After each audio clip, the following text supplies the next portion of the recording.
I'm in front of English Country Antiques in Bridgehampton, New York. I'm so excited to be here. Let's go inside. In the front, coming in that front is quite. People often come in the front door and just stand there and say, "Wow," you know. Well, the room's going to be all different.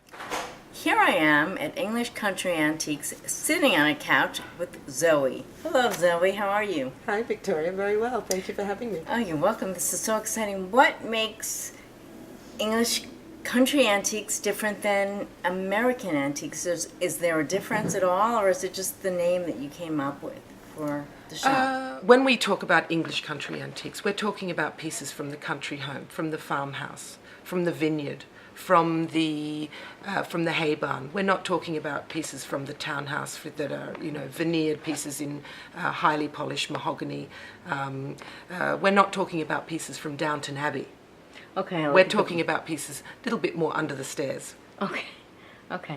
So a little less formal? Definitely less formal, yeah. Okay. Okay, and did you tell me that you were actually starting your collection of Scandinavian antiques as well as French, or well, you've always said Well, French. antiques. The antiques are getting much harder to find.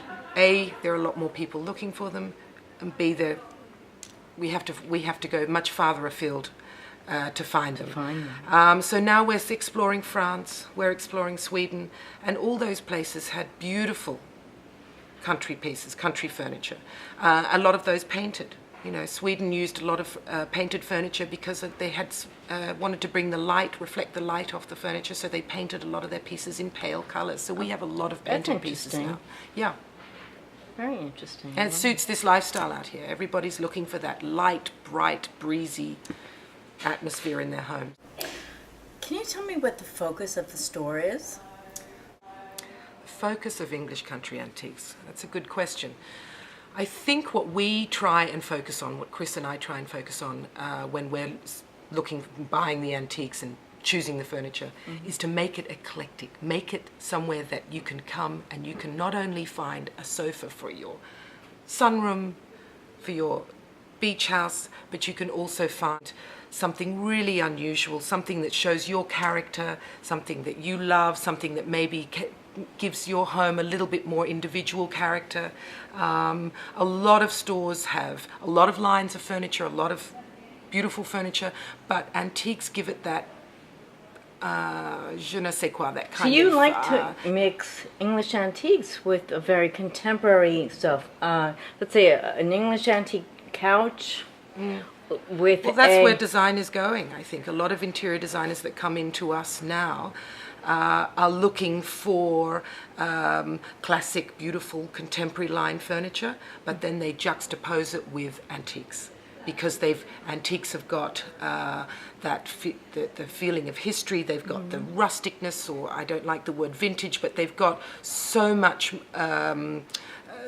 the use behind them, the history behind them, the colours, the tones, the textures behind them, that sometimes contemporary furniture doesn't have so much of. So let me ask you, speaking of vintage, what makes something an antique now? We're now in the millennium, the new millennium. Are there certain years? Are there certain styles? What makes something an antique? Well, officially it's 100 years. 100 years. Okay. So we're not antiques yet, Victoria. Good. And a little bit. It really is 100 years. If you're going for the official title, it has to be 100 years old. Most of our pieces that come from England are circa 1880, 1900, 1910, which is certainly over 100 years Vintage. old. Real vintage. Absolutely. Real vintage. Now you have the accessories, because you have paintings, mirrors, side tables even. I'm looking at pillows, beautiful, magnificent pillows. Well, because we're in the Hamptons and because the season is a let's say 3 to 4 month season, when people come out here, they pretty much want to get everything pretty quickly. It's not like a Manhattan apartment where they might take a while to think about it and decorate it exactly how they want to do it. Out here, they want it, they think, July 4th is coming, I need to redo the house, I need white sofas, I need black and white cushions, I need ikat, I need some orchids, I need a new mirror for the bathroom. So tell me something about the adventures you've had about shopping overseas. Well, sometimes when Chris and I are buying overseas, it's very early in the morning. Dark. You don't know what you're going to come across, and you might spot something that you really love. And you can't look too excited because you don't want to get the seller too excited. But sometimes we buy something that we think might be English. We thought it might be French, or it looks French. And in the cold light of day, when it comes out of the container 4 weeks later, when it arrives back in New York, you realize, actually, we think it could be Swedish. We think it could be Italian. But what I tell my clients is, as long as you love it, as long as you can live with it, as long as it's something that you are passionate about, it doesn't matter. I can only really sell things that I love. And what do you do in that case then? Do you have to send it back overseas, or do you? Absolutely not. If you've found something that's as special and you're prepared to bring it all the way to New York, absolutely not. Doesn't matter. We try and find out of the provenance of something.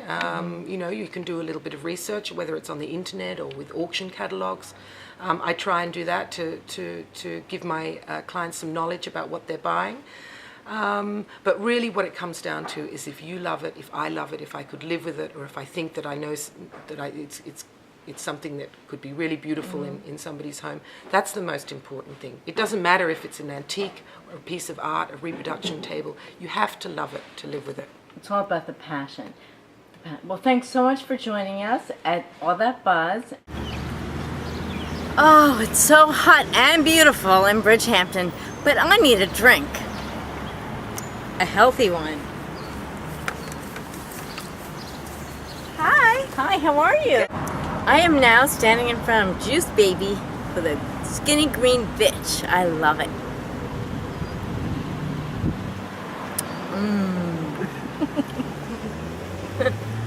The spinach, I mean, that's just an amazing vegetable, and celery is just very cleansing, and it's got lots of, amazing properties. You're getting a whole salad times 10 in one little drink, so just think about how many nutrients you're getting in your body right to your bloodstream. How did you come up with the names for your drinks? I don't know, like a couple of them were inspired by friends of mine. The Juicy Mama is actually named for my very good spinning instructor friend named Daniel Wiener. And the Skinny Green Bitch, I think it's just popular because people like the name, because who doesn't want to be a skinny green bitch, right? Especially out here. Tell me about Juice Baby. What got you started? How come you're interested in this business? Well, I started Juice Baby this summer. I did catering before, and I wanted something, fresh and healthy and convenient. So we're located right outside of SoulCycle at Hayground Park, outside the Bridgehampton complex. So that's SoulCycle, Physique 57, Personal Best. So people can come get like a after workout recharge. I think drinking juice after you work out is like doing doubly good for your body. So that's why I opened Juice Baby. And I wanted to be in the Hamptons for the summer, so. That's great. That's great. Yeah. I can't wait to try this. Enjoy, please, and come by anytime. Thank We're there you. all week.